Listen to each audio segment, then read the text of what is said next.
Bonsoir, bienvenue à Perspective. Les cardinaux se sont réunis une troisième fois ce matin pour préparer le conclave. Notre collègue Charles Le Bourgeois, à Rome présentement, nous en fait un compte-rendu.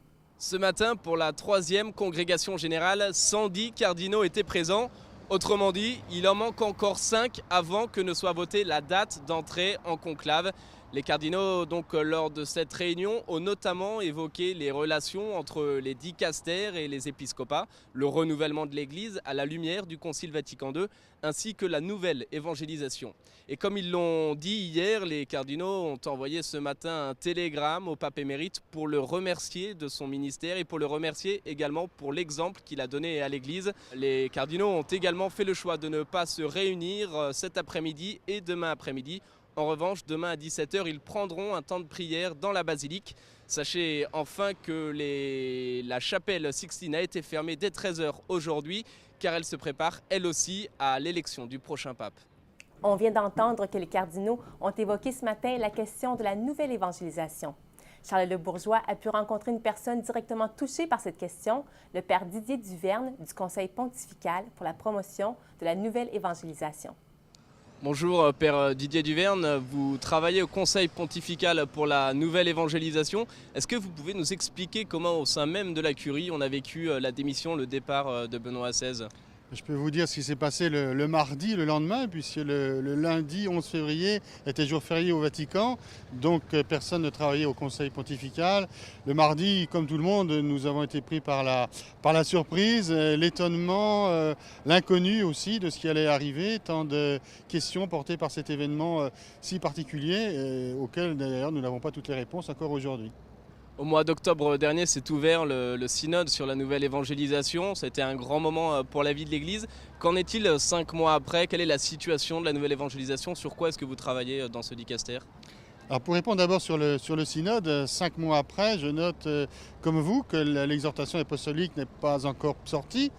Et la question qui se pose est, le prochain pape a-t-il été un des pères de ce synode ou non?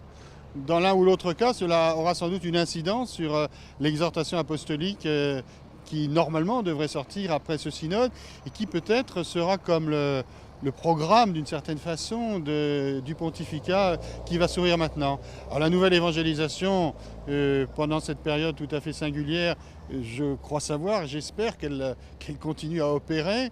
En ce qui nous concerne, au Conseil pontifical, nous sommes aussi responsables de l'année de la foi.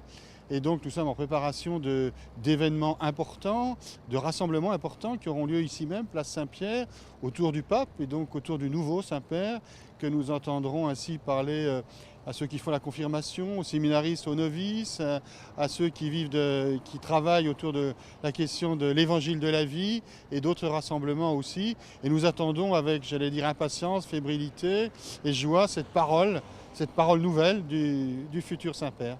Alors c'était Benoît XVI qui avait ouvert ce grand chantier de la nouvelle évangélisation. Aujourd'hui il est parti. Comment est-ce que vous envisagez au dicastère l'avenir de la nouvelle évangélisation, l'avenir de ce grand chantier pour l'Église ? On l'envisage d'autant mieux que ce n'est pas Benoît XVI qui a ouvert ce chantier. On pourrait dire que c'est Jean-Paul II, puisque c'est lui qui a utilisé l'expression. Plus encore, c'est Vatican II. Et donc c'est bien dans le même souffle, dans le même élan que les choses se sont concrétisées, institutionnalisées même, sous Benoît XVI, puisque de fait c'est lui qui a créé ce Conseil pontifical pour la promotion de la nouvelle évangélisation. Mais je crois que l'élan donné il y a déjà 50 ans se poursuit, encore une fois institutionnalisé par la création de ce conseil. Il va se poursuivre encore, à n'en pas douter. Ce ne peut être qu'un des maîtres mots aussi du futur pontificat. Merci beaucoup mon père d'avoir répondu à mes questions. Merci. Il y a plus de 4000 journalistes accrédités à Rome présentement, en plus des 600 journalistes qui ont une accréditation permanente. Ensemble, ils représentent plus de 65 pays et 24 langues.